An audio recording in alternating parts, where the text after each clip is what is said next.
Hi, ladies and gentlemen. This is Rockforcing TV that you're watching. I have here one of our prominent Ghanaian living in abroad, in the person of Mr. Charles Ntiamoah here. So I would like to have some little interaction with him. So I'll welcome Dr. Charles Ntiamoah. Doctor, you're welcome to the program. Thank you very much. Yes. We have Dr. Charles Ntiamoah here. He's a prominent Ghanaian, like I said. He lived in the state for so long. So we would love to know a little bit about him and his initiatives of trying to help Ghana in one way or the other. So as we have him, we have a project that he tried to undertake in Ghana. So we would love to see and hear more about it. So now, I will go to him directly as we are speaking. So if we say Dr. Charles Ntiamoah, who is Dr. Charles Ntiamoah? Thank you, Rocky. And let me adjust myself a little bit. It's a pleasure to be here, and also to get me to talk to you a little bit, so that we can share what I've been trying to do over the years. And Dr. Charles Ntiamoah is a Ghanaian from Kwaso, Ejuso, Kwaso. Oh yeah, I know that place very well. That's right. I used to live in Kwamo. Oh, okay. Near Kumasi. Yeah, near. Yes, that's right. So that's where I was born. Both of my parents are from there. Okay. And I went to the Kwaso Presby Elementary School. Okay. And from there, I did my secondary school at Prempeh College. Okay. That's where I did both my O levels and my A levels. Okay. And then from there, I went to Legon to pursue studies in agriculture. Okay. And so basically, from there, I taught a little bit at in Liberia. Both my wife and myself. Okay. We were teachers in high school, and it was from there that both of us got scholarships to go to study in Canada. Okay. Yeah. So that is about his story, a little bit about his story. So I'll go ahead, like he said, he mentioned that he was a teacher. So I would like to move on to your career, since you mentioned you were a teacher. But before then, what is your hobby? Like, what are you interested in? You know, like on your leisure times, what do you do beside your career perspective? I have a lot of interest. When I was in Prempeh College, we had an orchestra band, and I was the leader. Oh, I used to play the trombone. Ooh. I studied a little bit of piano lessons. Okay. So I do a little bit of that. Okay. And then also when I was in Legon, I picked up playing the guitar. Okay. One of my friends taught me during one of the alludas. So anytime there was an alluda, I didn't want to waste the time. So, and then I also helped my mother, who had a sewing business. Okay. We used to supply Glamour, GNTC, and UTC with children clothing. Okay. So I picked up sewing from her by just helping her out. So I have diverse kind of interest in a lot of different things. So besides teaching as a profession, what other careers have you been in? Because like myself, I used to be a teacher. When I was in Ghana, I became a photographer, professional photographer, which I started as a hobby. And then I moved into the state. I was a taxi driver in New York, and I became a delivery boy. And then I went to school. I moved on to become a nurse. So, like for you, your career, what have you done beside like teaching? Well, it started pretty early in life. When I was 10, it's like the Lord put his hand on me. So I started taking my Christianity very serious at an early age. Okay. When I was 12 years old, I was the one doing the children's service at the Presby Church. That's great. And so I continued in Prempeh College, and I was the Scripture Union leader when I got to A levels and O levels from 5. And I've been very, very much involved in Christian programs. and I was a member of the Joyful Way Singers during our time, both my wife and I. And so I dabble in a lot of different things, and I'm always looking for ways to help people. And I've also been a taxi driver before. To help my parents at some point in time when they needed that help. So let's look at you moving from Ghana to Canada with a scholarship. So on what program did you have the scholarship? What did you study over there? And what school? I don't know if I'm putting so much questions into one, but at least people would love to know, moving from Ghana to Canada, at least you had a scholarship to study what, to do what? What school was the scholarship? And was it a government scholarship or just a private scholarship? Well, basically, my wife and I ended up in Liberia. We're teaching in high school. And I was teaching all the science subjects, physics, chemistry, biology, and math. And my wife was teaching English and French. So at some point in time, we decided, we knew we had the potential to do further studies. So we did the TOEFL, the GRE, and started applying to schools in North America. And that's when we got scholarships to come to Canada. It was a private scholarship. My wife got the one that was specifically for African women. And I joined her 6 months after that. And then I was able to get scholarship to do plant breeding and genetics in the same school, University of Saskatchewan in Canada. All right.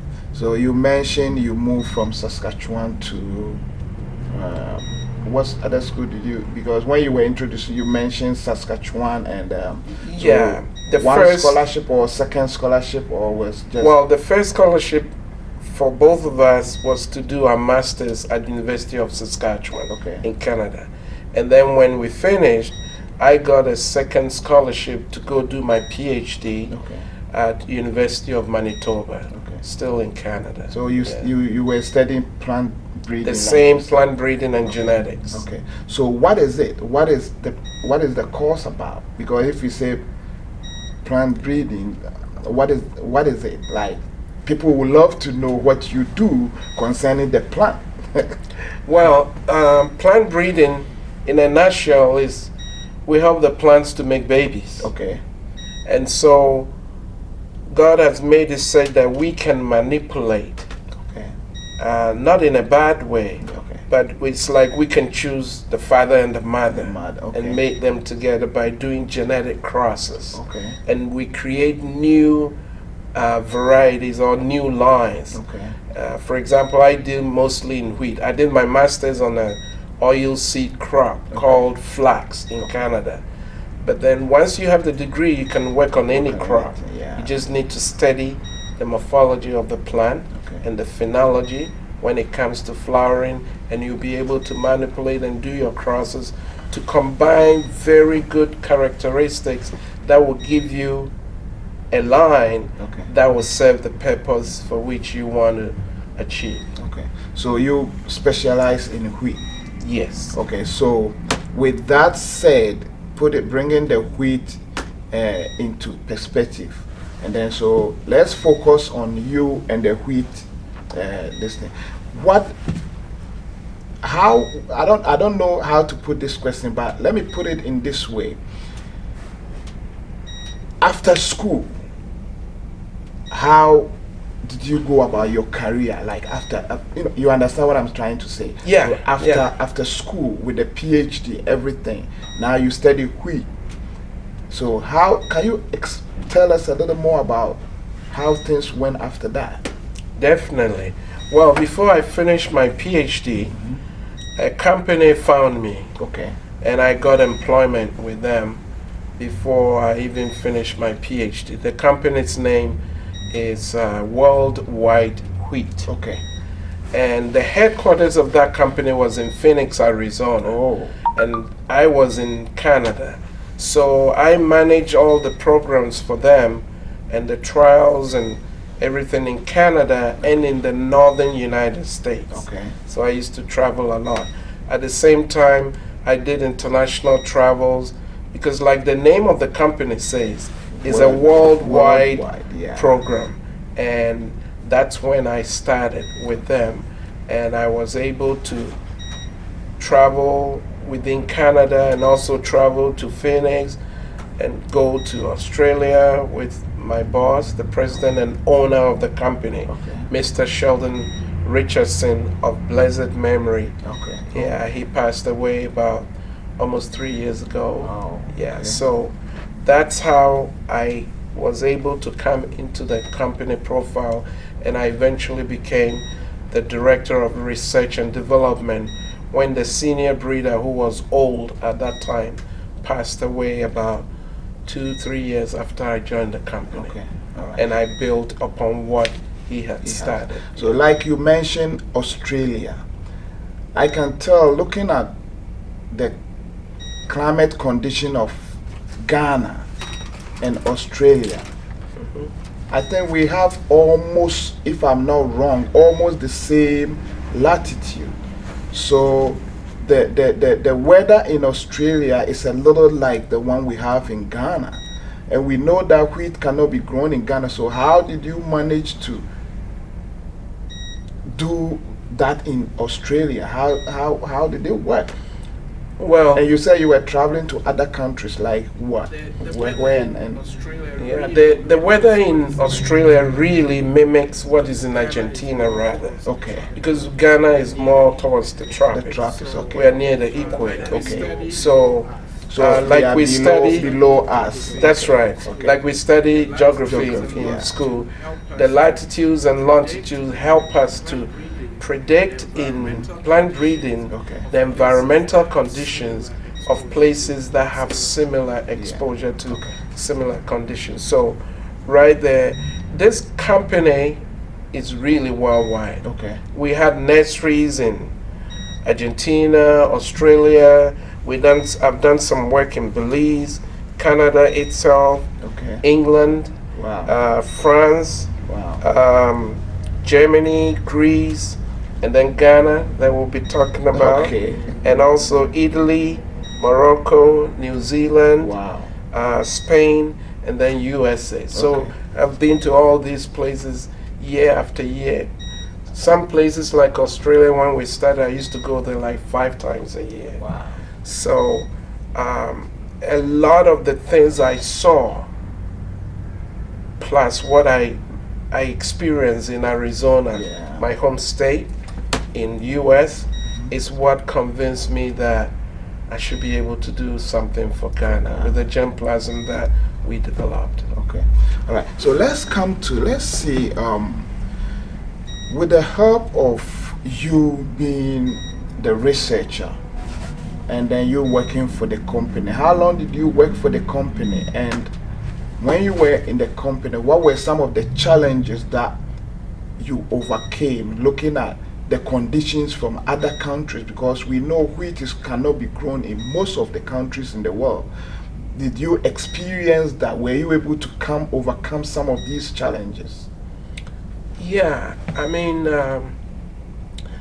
like we say in plant breeding, what you see, which is the phenotype, is a combination of what your parents gave you, which is the genotype, plus the effect of environment in your development. So genotype plus the environmental effect equals the phenotype that we see. So technically, most environment will have differences. Some are hotter than others, like Ghana is hotter. But even in Arizona is even hotter very than hot, Ghana, very hot.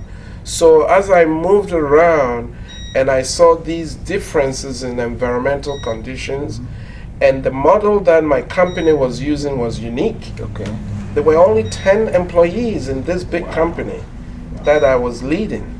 But we had a model, business model, that make it so effective. We formed partnerships with different companies in these countries.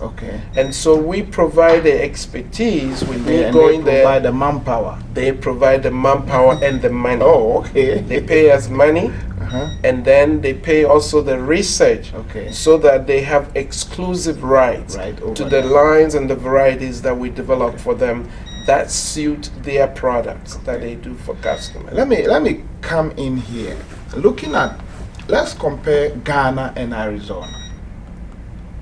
Climate-wise, Ghana cannot be compared to Arizona when it comes to the how hot the weather is, because Arizona can go all the way to 120 sometimes, 120 degrees sometimes.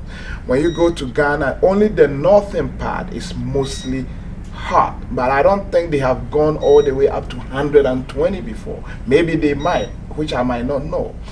How come that you were able to grow wheat in Arizona under that condition, and we still say that Ghana, we cannot grow wheat in Ghana, which is a little less hotter than we have in Arizona? Okay. To start with, for us to understand the temperature difference as well, we need to differentiate between the Fahrenheit scale, which is used mostly in United States, and then the degrees Celsius scale, which we are used to. The main thing is that Ghana has a very narrow range of temperature increase, but it's humid. Arizona has a wide range, but it's not humid. Yeah, that's the main differences. So back to your question, the reason why what they taught us in Ghana in school, everybody knows wheat is a temperate crop. Temperate means it can be grown in areas that are cold. Because the plant needs some cold shock, some cold treatment before it will come up and grow head for the wheat plant to produce seed. Now, the kind of varieties that are grown in these areas, especially in the cold areas in Canada and United States, are usually what we call winter wheat varieties. In other words, they need cold treatment before they will grow the head to produce the seed. So a lot of the professors we've had in Ghana teaching us, they came, if they studied to teach us about wheat, they'll be using information from these cold countries. And hence the idea that wheat can never grow in the tropics. Because if you grow winter wheat in a tropical country, it will not do well. It will grow just leaves for you, and it will never come to a head. So that, is that okay, now I understand why people say we cannot do it. Exactly. So there's a possibility that we could do wheat in Ghana. That's right, because when I went over all these countries and saw the differences and the varieties I was developing, I developed something in Argentina, I shuttle it, it goes to do well in Australia, and then I look at Canada. Canada has only 3 to 4 months to grow the type of wheat that is not winter. It's called spring wheat. So I said, if the window is this narrow for Canada, and during Canada the summer is also pretty hot and warm, not as hot as Arizona, and they can grow the wheat in like 3 to 4 months. Those are the things that started convincing me, plus the old history lessons they taught us in school. Tetekwa, she was the one who went to Brazil, and Fernando Po, and brought the cocoa seed. It did well in Ghana. The geography we learn, latitudes and longitudes, they do have effect. God is very smart in putting these things in place. So those coupled with that, what I saw convinced me that I should at least try. So right from the beginning, when my boss hired me, I told him, I'm going to work hard for you. But down the road, when we are successful, I want you to give me some of the germplasm for free, so that I can go home and help my country. So that's how the whole idea came to be. So did he fulfill his promise? Like you said, you asked him if you do well for him and the company triumph or the company becomes successful, he has to give you some of these seeds too. Did he actually do that, or he never did it? This guy, his name is Mr. Sheldon Richardson, Okay. of blessed memory. He passed away about 3 years ago, like I said. Not only was my boss, but he became a very good friend, and he became like a brother, a white brother to me. Okay. I was just about to take him to Ghana, but it did not materialize. He fulfilled all the promises he gave me. And when I started way back during Rollins' second time, I told him it's time for you to allow me to take some of this germplasm. He said, Charles, go ahead. Oh, so he gave you some of the seed, some of the germplasm to take to Ghana? Yeah, he gave me the go ahead to do whatever I need to do to make it happen. Okay, so why is it that we haven't heard of wheat growing in Ghana or anything of that sort? Because of some of the frustrations and impediments that I faced. Wow. From so many years ago, Rollins' second time. Okay. I went through a good friend of mine, a good friend of my dad, Dr. Ntiamoah, who was the education minister. Yeah, that time. She did very well to put me together with some people from the Ministry of Agriculture. Okay. Dr. Dapa, also of blessed memory. Ken Dapa? No, not Ken Sam Dapa. Okay. In fact, he was one. He was one of my teachers in Legon. Yeah. So he was very happy to help.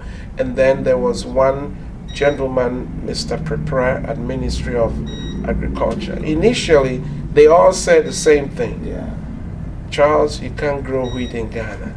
And then photo period and all this, no, you can't. So after, in all this, how did it go after you found the right people to talk to, like you're talking about Mr. Dapa and the other person you talked to? How did it go? What was the outcome after that? We tried to get in touch on a higher level, and it never materialized. Wow. We didn't hear anything. I will go, had the meeting, had dinner, we'll talk about it. I'll come back to the US and I don't hear anything. Wow. So what I did next was not to give up. I decided to go through the embassy here in the United States. So that is New York. New York. The embassy in New York. Yeah. So I told my boss, he was the one buying the tickets for me. All the plane fares, he would buy for me. Yeah. So I put a program together, put a whole plan together, and took the project, went to the embassy, and I presented everything to them. They were excited. I gave them, I think, about 3 copies of the project, how we plan to do it. 4 years later, nothing. Kept following up, but there was no response. Wow. So with that said, did you make any further attempt, like in Ghana, or maybe, because, you know, like you say, 4 years, that is change of government. After that, did you make any further attempt as to who to talk to or where to get it, or you just said, I'm tired, I'm fed up, and you just gave up?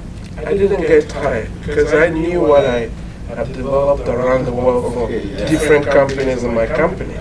And I was so convinced that by all means be able to get some few varieties out of the thousands that we developed to do well in Ghana. So when the change of government came during Kufuor's time, I was excited because a lot of the Prempeh College classmates and schoolmates were in power. So I thought this will give a good chance for me to get a hearing from the government and the opportunity to open the door. So you were not looking at political, like, oh, NDC government is on, so let me go join NDC and then get this done, or MPP is on, so let me check on MPP and get this done. You were just looking at the interest. Absolutely. And this is where I have, it makes me sad to think the way our Ghanaian political landscape is. We get so entrenched with personalities and the parties that it's like we're worshiping people. And you can vote for whoever you want to vote for, but the love for Ghana should supersede that. So that if your own government is doing something that's not right, we should be able to call them out. When we come to that position, then a government that's in power will not worry about the fact that, oh, I have only 2 years to go. If I take this program and spend money on it, it's the next government who may have the benefit and the accolades. That's what is killing us. And from my frustration, that's what I found. When their term is closer, coming to an end, they don't want to do anything that will go over to the next government. So can you tell us some of these people that you were able to contact after you went to the New York embassy?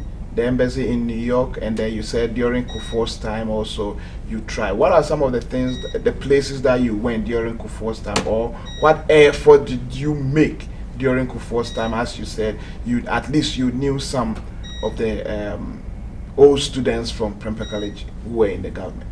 Yeah, I made contacts to one of my mates who was very close to the person in the government who was a little bit closer to the president.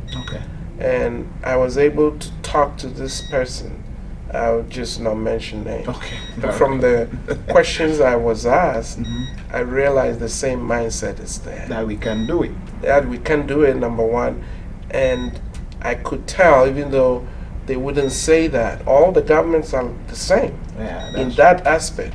They don't want to start anything that will go over to the next 4-year term. That will go at the end to some other party that may come on.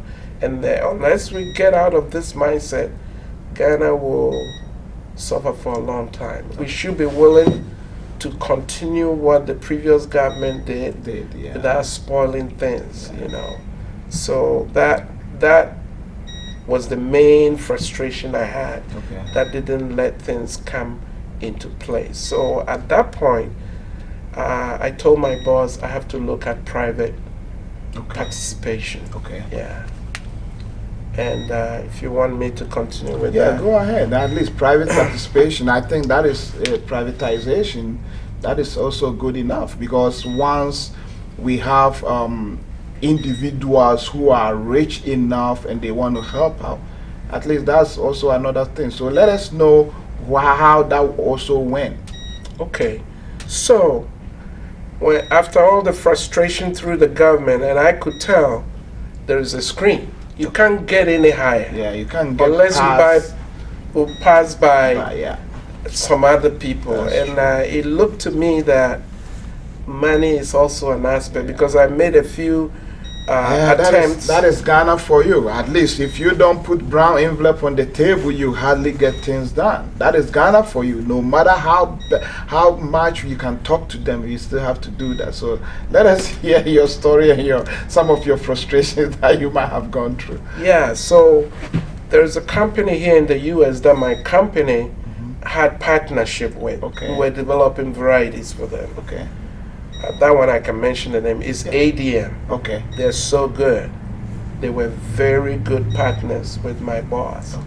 So I asked them when they came to visit one time, and I asked them, do you know any private person or farm in Ghana that we can work with to introduce wheat to Ghana? And that's when they told me about this gentleman. His name is Chris Clockinger. And he used to work for ADM. He's a white guy. White guy. Used to work. Ghana. Yes. Used to work for ADM with their cocoa project. And after his 5-year term, he fell in love with Ghana, decided to stay, formed partnership with some friends, parties in the US, and some partners from Ghana, and they formed what they call the Africa Atlantic Farms. So through these people, we were able to get a connection. He was so excited. They had irrigation facilities at the Afram Plains, and we were able to connect with them. And that's when Dr. Samdapa came in again, Okay. and I was able to even meet the Assistant Minister of Agriculture, Okay. Dr. I think the last name is Yakubu, Okay. and I was even going to So invite him. all this was during Kufuor's administration. No, this one was after Kufuor's time. So we have moved to Atta Mills' time. A third government. A third so government. you went there on Rawlings' time. Second time. You didn't get any results. No. During Kufuor's time, zero. Nothing happened. And now let's see into Atta Mills' time. That is when you found Chris, right? Okay, so Chris also wanted to help. So what happened? That we are still at point zero. Okay, so through Dr. Dapa, who was a special advisor to the assistant minister, okay, I was able to meet Where, the assistant Accra in Accra, Accra, in agriculture, okay. Accra. Okay. So I was able to do a presentation to the minister. He was so excited. And this is one of the things. If people outside, Ghanaians outside who have knowledge and technology and things to come home and help, can get to the upper level, things could be different. But in most cases, the people in the middle or somewhere there would not let you get there. Because if you are not tipping, they are not helping. Sometimes. But that mindset is wrong. Because over here in the States, you don't need to tip anybody to get a job. You don't need to beg, kowtow for anybody to get anything done. The person could even be fired. Could be put in prison. But Ghana, we have said this over and over and over, and still people don't get it. So let's see what happened after you and Dr. Dapa's interaction. Well, I mean, just to add to what you just said, even though over here in the US people do corruption in a different way, which can end them in jail. Okay. When people do corruption in Ghana, bad way, they should end up in jail too. That's true. And it will put fear in people to stop, and Ghana will progress. That's true. Okay, so through Dr. Dapa and that assistant minister, how I met him was there was a conference. Okay. When I was visiting Ghana that time, and Chris took me to that conference, and I made a lot of contributions. So that's when I became friends with this assistant minister.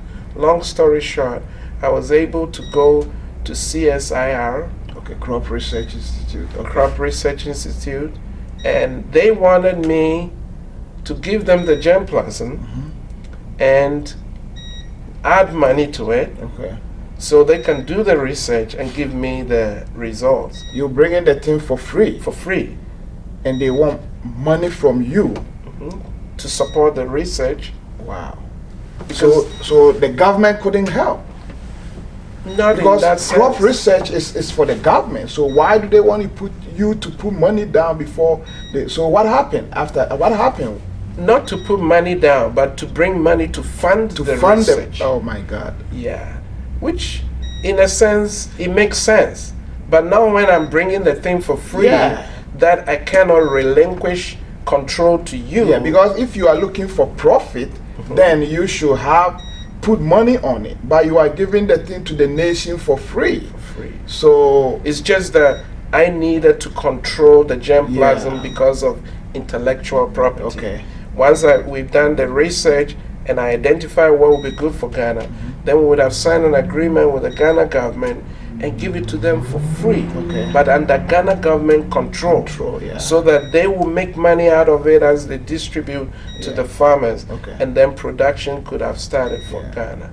So long story short, through these people and Chris Clogginger's hard work, we were able to secure the import permit that we needed from the PPRSD, Plant Protection Regulatory Services Department. So I did that, and I was able to eventually send about almost 700 different lines of wheat, packaged in small envelopes. You cannot put a lot by international law, so about 10 grams in each. And we're able to package all this from Phoenix and ship it to Chris, and we were able to plant them on Chris's farm. Okay. Upon one condition, that CSIR makes CRR, Okay. CRI oversee the project that we're doing CRI in Kumasi. in Kumasi. Okay. Will come and inspect and give them a report Okay. before they will finally allow us to produce to proceed after that first experiment. Okay, Yeah. so when all this has been done, you get Chris, you ship the whole thing there. Now you agree that CRI will also come and evaluate or supervise the work whilst you are in control of it. What happened? What was the outcome? Were you successful? Were you able to grow wheat in Ghana? Did we have yields? Did we have good results? Or was it the same old story that you plant wheat, all it does is just grow and nothing comes out? Well, the whole thing is when I went first, every scientist says you cannot grow. Okay. Every scientist I talked to. Okay. CSIR said that. Okay. CRI, they made me do a presentation to all the scientists, Okay. most of the scientists in Kumasi. Okay. And they bombarded me with questions. The main concern was wheat is not a tropical crop, Yeah. so we cannot grow wheat. And I said there are some spring wheats that we can identify to do well if we have the right germplasm. Okay. So long story short, it was successful. Okay. And the director of Crop Research Institute in Kumasi happened to be my junior in Prempeh College, Oh, okay. Dr. Hans Dapaya. Okay. So he was very helpful in helping us. The assistant director was my classmate, Dr. Lamte. Okay. So I got Yeah. a lot of their cooperation. They were very excited with it.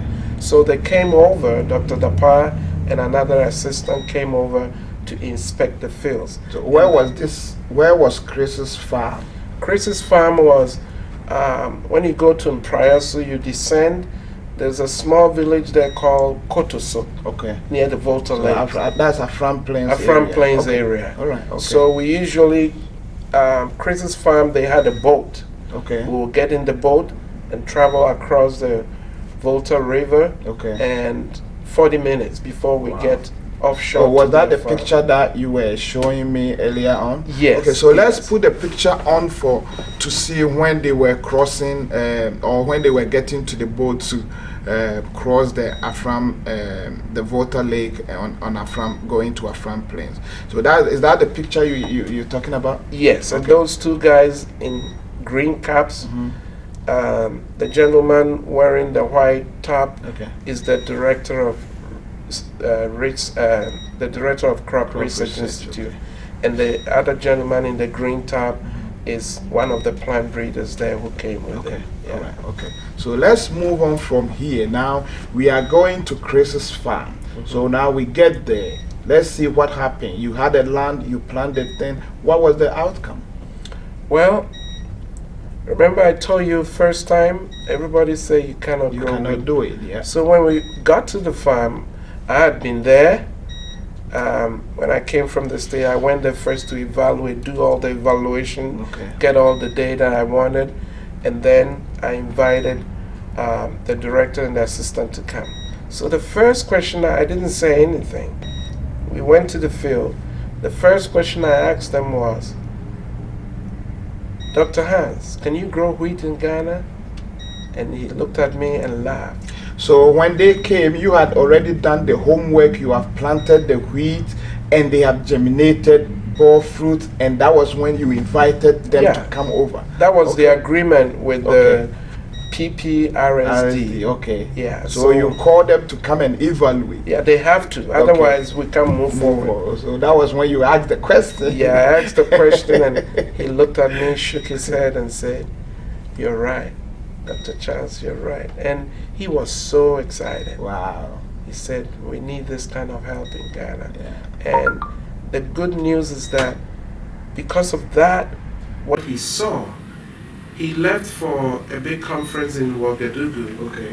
a week after that. Okay. So later on, he called me and he said, "Charles, because of you and the work that we did together, I could say in my conference talk my presentation that yes, we can grow wheat in Ghana. Wow. So that was the first step of joy. At least somebody admitted it worldwide or internationally that it will be done. Okay, so let's move on from here. When they got to the farm, what were some of their, you asked them the question, they smiled and all that. So what was the reaction after because I could see this picture. Can we show this picture also? The one that they are in the farm. Let's show. They are holding the heads? Yes, let's show that one. And then we can show the farm, the field itself, the one with the yellow and the green part, those one. Can you talk about this picture, please? Okay. So I just harvested some of the heads, the ones that did well. Okay. And in altogether, I could identify about 12 lines. Okay. Plant breeding is a numbers game. 12 lines. That is good because we remember only 1 or 2. Yeah, remember I brought in almost 700. 700, yeah. So because of that, if you don't have the sheer volume of the numbers, and if I had tried a few, just 100, I may find one or nothing. Yeah. So plant breeding is really a numbers game, and then you identify which one will do well. Yeah. So we're able to find out. I harvested some of those heads. They took pictures with it. Yeah. And then I also talked to them about this is the reason why the white people who came to teach us in colleges, the wheat they brought in to tell us eventually that you can't grow wheat in Ghana because it wouldn't do well, is the winter wheat. Okay, the one that is grown only in the temperate. Only in the temperate or cold areas, like North America. Okay. And you see the picture there, that one is just growing leaves. Let's show that picture, the one with the green leaves. Yeah. Can you put that on, please? It's just growing leaves because wheat has been programmed by God in a unique way. Okay. The plant is growing. It starts producing leaves first. Okay. Then at a certain point, something should trigger in the plant to tell the plant that stop producing leaves, now let the stem go up. Okay. So elongation phase starts. Okay. And then when the elongation phase finishes, the trigger goes into the plant and say, start producing, the head will be up. Okay. Start producing the flowers. Okay. So you see yellow flowers coming outside. It's starting to form. Yeah. So there are 3 main stages there. The vegetative stage, which is all producing leaves. Yeah. The elongation stage, which is bringing the stem out. And then the heading and the grain filling. Okay. Flowering, heading, grain filling, it all happens. And then the seed goes to a maximum point. It cannot expand again, and it starts to lose water, and the seed gets hardened. So that's what you see there in the different fields.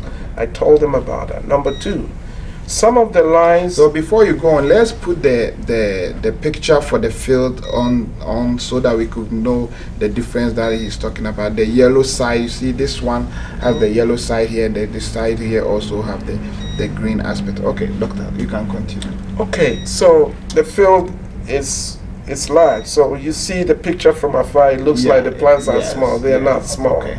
So, and we take all that information into consideration. Okay. The height of the plant, when they came to flowering, how long it took them to finish grain filling, and then at what point in time they were dried up that you could harvest.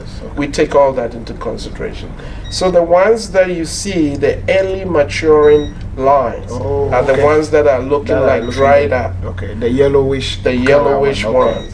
And then the ones in the background in the picture, you see that some of them are still green. Yeah. Those are late maturing wheat varieties. Okay. They would take a little bit longer.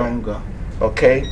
The longer ones may produce a little bit more seeds or better grain filling than the early ones. Okay. But the main thing is now I needed data to compare what I produce in Ghana with the same lines when I grow them in Arizona. Okay. How much seed in one head do they produce? Yield. Okay. And then it will give me an idea of the yield potential for those lines if we happen to so grow your them on a threshold larger or your scale. point of your checkpoint was the one in Arizona as compared to the one you have in Ghana. Correct. Okay, so what were the comparison? What was the percentage? What was the differences statistically when we look at them? Well, as you can see in the picture there, Okay. I've identified some of the lines that they All right, work. can we put the picture that is showing the statistics on there, please? Just bring out the one that shows the statistics with the different colors and all. Okay, let Doctor explain. Doctor, can you please explain? Okay, in a nutshell, you see I've color-coded some of them. Yes. The ones of interest to me are the ones I'm picking. I compare, my main concern going into Ghana was, I believe we can grow wheat in Ghana. Okay. But we will suffer some yield loss. Okay. In other words, if I could produce, let's say, 80 seeds in one head in Arizona, I'm expecting something like 50 or 50, even less. Okay. I was shocked to see that some of the varieties, one of them produced 92% of what we do in Arizona, which is great. Yeah, that's great. That is really great. Yeah, that's the one with the these things. Yeah, I can see that. Yeah, the one that I've highlighted. Because when you look at the percentage-wise, from 900 to 92, there's not much difference. It's not much. It's not. And when you look at the climate of Ghana, also, there's a probability that we could have done this twice, right? That was the next plan that was going to go into effect, because the first planting was in November. Okay. And we harvested it. We realized that it took only 12 to 14 weeks in Ghana. Which is about 3 to 4 months. 3 to 4 months. Yes, yeah, let's take it 3 to 4 months. 3.5 months. Yes, yes. For the whole wheat cycle in Ghana, from planting to harvesting. And we're not losing much. Even if we lose 50%, we will still have been good. So the next step for me was to bring in more seed. Now that we ironed out the problem with import permit from the PPRSD, it was not a problem, to plant again a second cycle within the same year. So that we're going to plant early May and harvest late June, early July. And if that was successful, I knew it would be successful, but how much percentage of production can we get? In that case, if we combine the first planting and the second planting, we exceed what is done in Arizona. We exceed what we do in Arizona, which we can do only one time in a year. Yeah, and they're doing it once, we're doing it twice. So we're benefiting more. That's right. And the other thing that to siphon off a little bit, branch a little bit, one thing that bothers me is the too much foreign exchange that we waste on importing wheat into Ghana every year. So during my work with Chris, we decided to see if we can, to find out if we can get some local milling companies to partner with us. So we would develop varieties from them. Yeah, I won't cut you short. You see, when we were even growing up, I remember when I was in the kindergarten, nursery, and thereof first grade, they used to bring wheat, and then when you go to school, they cook them. They make rice, like wheat, I would say rice water, something like that. Wheat water. Wheat porridge. Wheat porridge. Wheat porridge or wheat water for us to. And so they were all coming from Canada, right? Most of it is from Canada. Wow. The irony is that here I am. I was trained in Canada on Canadian Wheat Board scholarships, and I did some good work in Canada. I've done some good work for US. It was time for me to bring it home. I come home and I meet Canada again. Almost all the wheat in Ghana is from Canada. And the foreign exchange drain on us is a lot. And back to what I was saying, later on, no response from the milling companies in Ghana that we saw. What do you think? What do you think was the reason? Well, did all the presentations and they received it, but no feedback. And I told Chris before we even went there, I said they will not, because they want the foreign exchange from Ghana. Because it allows them to take our money out. And then don't bring anything in. Well, they'll bring something, the goods in, and they keep the rest. Taking the money so out. that is the other aspect. And they have to benefit too. I'm not saying we shouldn't allow them, but we can cut it down so that all our foreign exchange is not going through this process. If we can be a little bit self-sufficient, even half of it, produce, even 1/4, produce in Ghana, people can produce their own wheat, go to the local miller and mill it, it will really help Ghana. But I was not surprised that that impediment was there.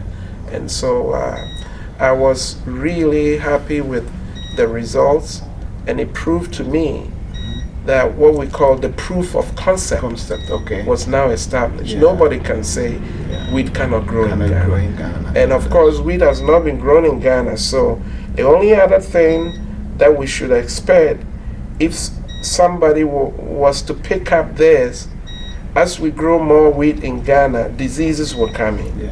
And we have good pathologists in Ghana who can study the disease cycles, and we can find ways to combat that. Because everywhere in North America, everywhere you grow wheat, there's disease. But we're able to combat There's crop diseases, not human disease. Not human disease. The diseases that will affect the crop, like pathogens, stuff like that.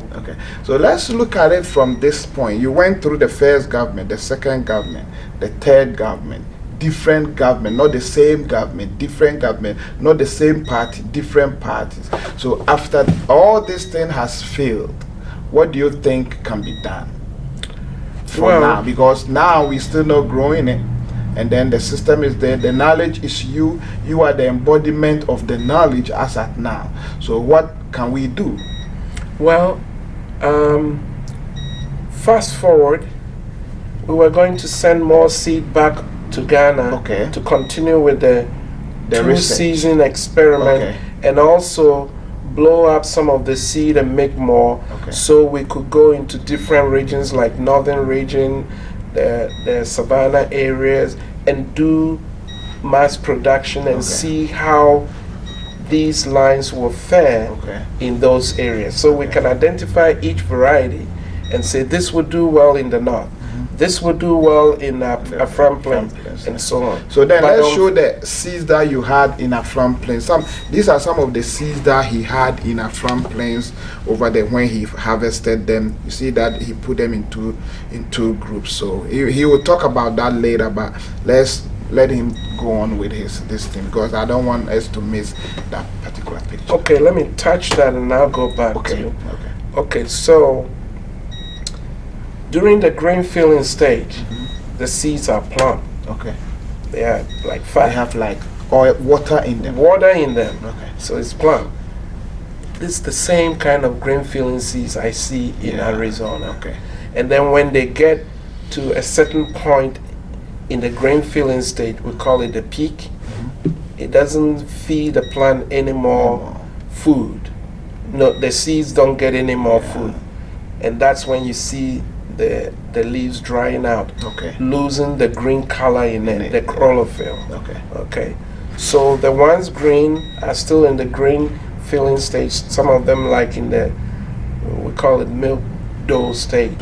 And when it goes on and it loses the water, then it dries up, and that's the seed you see in the picture on the right, ready to be harvested. And that's when the whole plant turns yellow or brownish.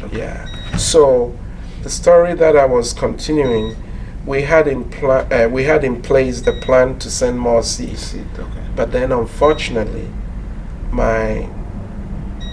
the president of our company, my best friend, and a very smart guy, his father started the business and he continued. And he passed away. So the company had to be sold. It was divided in the germplasm was divided into two, and they sold to two different companies. So I lost control of it. But the good news is the knowledge is still there. We can start again, but it requires money. And at least the proof of concept has been done. Established. And I hope that some way the government will see this video and will be able to get some interest. Now let's look at this way, because you have tried several governments. You have tried Rawlings' time, you have tried Kufuor's time, you have tried Atamel's time. So 4 governments and 3 governments, and this thing didn't materialize. Let's look at it private enterprise. Like Chris came in to support, and then you were able to prove the concept that we can grow with. Now let's take it that as we are talking now, if somebody is watching the video and then somebody decides to say that, yes, I want to get involved in this, and then get in touch with Dr. Charles, do we still stand a chance that Ghana can be helped, or this thing can be done in Ghana? Well, another sad aspect of it before I go there is that unfortunately Chris was also so frustrated that he left the farm. He left the partnership. And he said the Ghanaian partners frustrated him. So he left all the equipment, the irrigation stuff, and so on and so forth. I wish he was still there. If he was still there, all we would have needed is maybe work with the government. I would have gone to the ministry, work with them, write a proposal, maybe get like 100,000 grant support from UN, and we would have been able to recreate these germplasm within about 5 years for the country. And then we could use Ghana's model as a platform, a stepping stone to help other African countries. But he is gone. So yes, we can use private individuals, but that person should not come in because of money. It should be more because it would take about 5 years to develop some of these germplasms. And it must be more of the love for Ghana, wanting to leave a big, good, lasting legacy and change the landscape of Ghana. So you otherwise you're the government. So you're looking for somebody who will come and not expect yield within the next 2-3 years, because if you want profit within the next 2-3 years, that's not going to be possible. But if somebody involve money in it, is there assurance that, hey, I'm involving so much, like you say, in 100,000 grant, maybe a Ghanaian may have $100,000, and they say, okay, I want to involve in this thing. What is the guarantee that I'm going to get my money back after from 5 years going? Because everybody is in business for money. That's where we definitely need governmental involvement. Because my company was willing to do that even for free for my government, because we had other source of money already. When we formed partnership, even for them to get access to our germplasm, you pay. We're talking a couple of millions of dollars. And then they fund our research. I'm not going to have that. So there is no guarantee in research. But the same way that people said I couldn't do it, you were able to prove them wrong. So there's no guarantee. And so you need some governmental partnership so that lessons we learn along, even if it doesn't materialize the way that we want, that the person can get a lot of profit from getting farmers to grow large scale, to provide the harvested seeds to the milling companies. At least we can change the landscape of Ghana from just subsistence farming, where the individual farmer can grow a little acre of wheat, harvest it, mill it, make their own bread. The whole landscape will change. So we need government involvement. A private involvement alone may be difficult, because they will ask for guarantee that, and I'm not going to do that. I cannot do that. But at least there is a possibility that the germplasm can be regenerated when we definitely. So when we are able to regenerate them, that means we have the germplasm, and then we can start growing it. As we generate the germplasm, maybe the first 3 years we can start putting them in the fields to do the research and testing as we go along. So by the 5th, 6th year, we should be able to get a few, not many, a few that may do well in certain regions, and then we can expand them.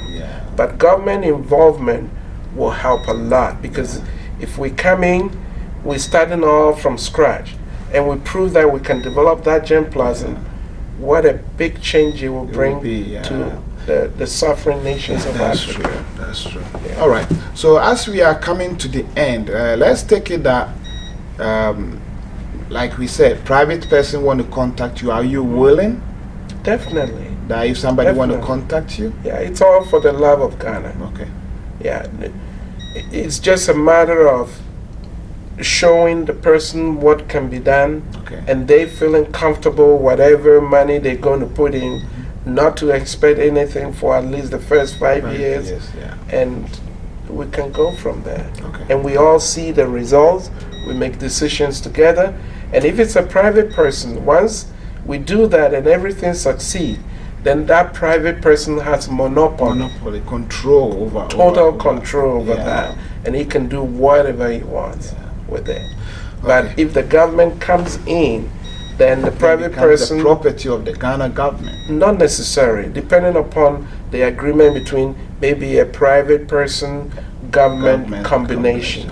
That can work too, because we need the private involvement will give the push of action. Because most times a lot of government programs, too much talk and no action. So like I said, we are about to bring the program to an end. Now, brothers and sisters, you have seen the frustration that Dr. Charles have gone through trying to bring this project to Ghana. And I don't think he stands alone. I know one person, like somebody like Kofi Krantin, when he went for a program in Ghana, and the minister stood up, it was even the deputy minister, when he stood up and he was talking and he started complaining that Ghanaians in abroad whine too much. When they come back home to Ghana, they whine and they don't have anything to bring. If somebody like Dr. Charles is bringing such a project and this frustration through 3 different governments, not the same personality, 3 different ones. So one of them was even there for 8 years and nothing could be done about it. And nothing could be done about it. We all know how frustrated it is. So as I'm talking now, I'm advising Ghanaians abroad, please, if you have something to bring home, bring it.